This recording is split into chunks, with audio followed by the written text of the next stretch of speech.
Something you may have noticed in my accent guessing videos is that the further west I go, the less specific my guesses get. In this video, my final guess was an area within New York City. In this video, my final guess was just Chicago. And in this video, my guess was just broadly Southern California.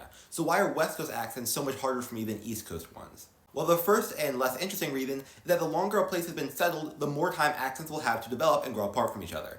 Now, there have been people on the West Coast, what we now call the United States, longer than there have been people on the East Coast, but there have been English speakers on the East Coast for about 200 years longer than there have been on the West Coast. And so East Coast accents have had a longer time to distinguish themselves from each other. The second and more interesting reason is because of something called the serial founder effect. The serial founder effect is a concept in population genetics that basically states that when a small group within a population breaks off to form a new population, that smaller population will be less diverse than the original larger population. The best way to illustrate this is with an example. Imagine in population 1, there's groups A, B, and C.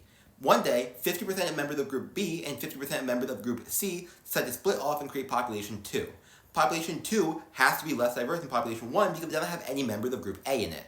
Now, in the context of the westward expansion of the United States, the people who settled and colonized the western territories were from a breakaway population of the people who were already on the East Coast, and so their accents were less diverse because of the serial founder effect. This, on a much larger scale, is also why there's more dialectal diversity among British English than there is in American English, because the first English speakers in the United States were a breakaway population of the British.